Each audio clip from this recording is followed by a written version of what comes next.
नमस्कार दोस्तों, स्वागत है एक बार फिर से आपका अपना YouTube चैनल लेटेस्ट न्यूज पर। चलिए वीडियो को देर ना करते हुए शुरू करते हैं, लेकिन आप लोग से रिक्वेस्ट है कि वीडियो पूरा देखिएगा क्योंकि आधा अधूरा ज्ञान बहुत खतरनाक होता है। चैनल की घर वापसी और नए प्लान ने जियो, एयरटेल और वोडाफोन को उनके रिचार्ज प्लान को सस्ता करने पर मजबूर कर दिया है। उसके लिए वीडियो को एक लाइक करके चैनल को सब्सक्राइब जरूर कर लीजिए, क्योंकि यह आपके लिए तो 1 सेकंड का काम है, लेकिन इससे हमारी काफी बड़ी मदद होती है। दरअसल हाल ही में BSNL ने एक बार फिर से जियो, एयरटेल और VI को बहुत बड़ा झटका दे डाला है। और इस बार जो झटका लग रहा है यह कोई छोटा मोटा झटका नहीं है, बल्कि इस बार BSNL ने कई अलग अलग कंपनियों के साथ मिलकर कुछ ऐसी रणनीतियां रची हैं जिससे इस बात की उम्मीद और ज्यादा बढ़ गई है कि जियो, एयरटेल और VI जैसी यह प्राइवेट सेक्टर की कंपनियां अपने रिचार्ज को जल्द ही सस्ता कर सकती हैं। और यह कंपनियां अपने रिचार्ज प्लान को सस्ता करने पर मजबूर इसलिए हो सकती हैं क्योंकि जब से इन कंपनियों ने अपने रिचार्ज टैरिफ के रेट को अचानक 20 से 25% तक बढ़ाया है, तब से लोगों के मन में इन टेलीकॉम कंपनियों को लेकर बहुत ज्यादा गुस्सा है। और खासकर इसमें जियो के ऊपर सभी लोग ज्यादा गुस्सा दिखाई दे रहे हैं,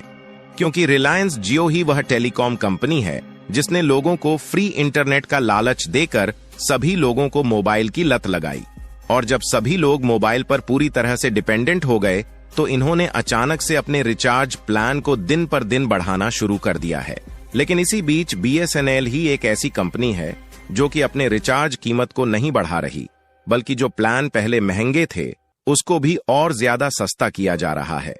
जिससे BSNL को भी आसमान में पहुंचने का मौका मिल चुका है। और BSNL नई नई तैयारी के साथ लोगों को हाई स्पीड इंटरनेट देने के लिए टावर्स को तो बढ़ा ही रहा है, साथ ही नए नए और सबसे सस्ते रिचार्ज प्लान का ऑफर लोगों को दे रहा है।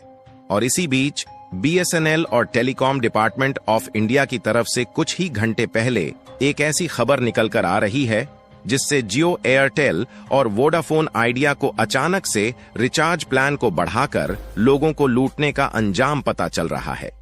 सबसे पहले इस आर्टिकल को देखें।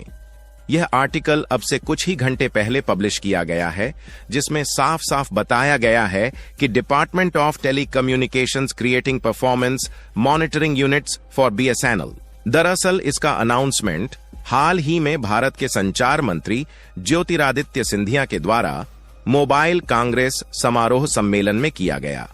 देखिए, पहले BSNL अकेले संघर्ष कर रही थी, लेकिन BSNL समय के साथ नहीं बदल पाया, जिससे वह 2G और 3G नेटवर्क प्रोवाइड करने पर ही अटका रह गया और उन्हें ग्राहकों से हाथ धोना पड़ा। फिलहाल पिछले कुछ दिनों में BSNL को टाटा का साथ मिला और इन्होंने जियो और एयरटेल के द्वारा रिचार्ज महंगा किए जाने के समय का फायदा उठाया और कई शहरों में अचानक 10,000 से भी ज्यादा टावर को लगाकर 4G सर्विस लॉन्च कर दी, जिससे दिन पर दिन BSNL के साथ जुड़ने वाले ग्राहकों की संख्या तेजी के साथ बढ़ रही है। और आपको यह भी बता दें कि BSNL के रिचार्ज टैरिफ के प्लान उतने ही सस्ते हैं जितने कि वह 3G नेटवर्क में लोगों को मिल रहे थे।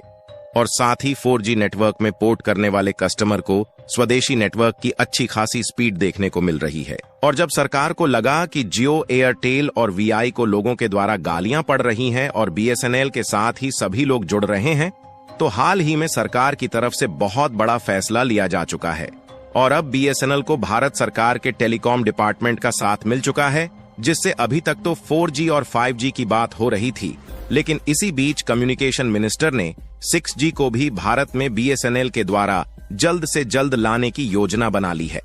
फिलहाल अगर 4G नेटवर्क की बात की जाए तो BSNL के 4G नेटवर्क को अगस्त के महीने तक पूरे भारत भर में पहुंचाने का डिसीजन ले लिया गया है, जिसमें तेजस, BSNL और टाटा की TCS के साथ साथ भारत सरकार द्वारा संचालित सेंटर ऑफ डेवलपमेंट टेलीमेटिक्स यानी कि भारत सरकार का दूरसंचार विकास प्रौद्योगिकी केंद्र जैसे बड़े बड़े यह चारों प्लेयर्स मिलकर BSNL का नेटवर्क भारत के सभी गांव और शहरों में पहुंचाने के काम में तेजी करने जा रहे हैं। और यह चारों प्लेयर्स आपस में मिल चुके हैं, जिससे 4G और 5G नेटवर्क पहुंचाने की जो डेडलाइन साल 2024 के अंत तक थी, वह बहुत ही कम हो चुकी है। सबसे पहले तो दूरसंचार विकास प्रौद्योगिकी केंद्र के द्वारा बीएसएनएल के लिए भारत के कई गांव और शहरों में परफॉर्मेंस मॉनिटरिंग यूनिट्स को जल्द से जल्द खोला जाएगा और इन यूनिट्स के द्वारा कर्मचारी और अन्य कंपनियों पर ध्यान रखा जाएगा ताकि टॉवर्स को देश भर में फैलाने का जो काम है उसमें कर्मचारी के द्वारा काम चोरी ना हो सके, क्योंकि कर्मचारियों की कामचोरी से ही बीएसएनएल बर्बाद हुआ था। इसलिए पहले अपने कर्मचारियों पर नजर रखने के लिए टेलीकॉम डिपार्टमेंट की तरफ से मॉनिटरिंग सेंटर खोला जा रहा है। दोस्तों,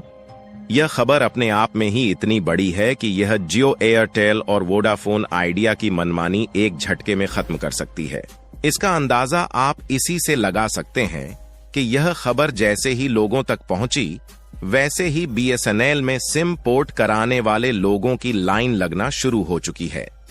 और कुछ आंकड़े सामने निकलकर आ रहे हैं जिसमें इसका खुलासा किया जा रहा है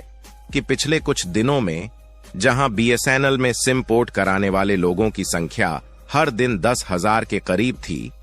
वह अब लगभग 15,000 के करीब पहुंच चुकी है। यानी कि दोस्तों, दिन पर दिन बीएसएनएल के साथ लोगों की रुचि बढ़ रही है और हर दिन लगभग 15,000 सिम कार्ड बीएसएनएल में पोर्ट हो रहे हैं, जो कि जियो, एयरटेल और वीआई जैसी कंपनियों के लिए सोचने वाली बात है कि उनके कस्टमर इतनी तेजी के साथ बीएसएनएल में तब्दील हो रहे हैं। हालांकि आपको यह बता दें कि ये आंकड़े थोड़े आगे पीछे हो सकते हैं, क्योंकि इसका एग्जैक्ट नंबर अभी भी सामने नहीं आया है। बीएसएनएल की घर वापसी से जियो, एयरटेल और वोडाफोन आइडिया की खटिया खड़ी होने जा रही है। उसके लिए बीएसएनएल को कमेंट बॉक्स में बधाई देना बिल्कुल ना भूले और इस वीडियो को एक लाइक करके अपने ज्यादा से ज्यादा मित्रों तक शेयर करें ताकि यह जानकारी पूरे भारत भर में फैलने से जियो, एयरटेल और वोडाफोन अपने रिचार्ज को जल्द से जल्द सस्ता करने पर मजबूर हो जाए। तो हम आपसे आशा कर रहे हैं कि लेटेस्ट न्यूज की तरफ से आपको जो भी जानकारियां बताई गई हों आपको अच्छी लगी होगी, तो आप लोग हमारे चैनल को सब्सक्राइब करके बेल आइकन जरूर प्रेस करें। चलिए, आज के लिए इतना ही। मिलते हैं किसी नेक्स्ट वीडियो में। तब तक के लिए धन्यवाद।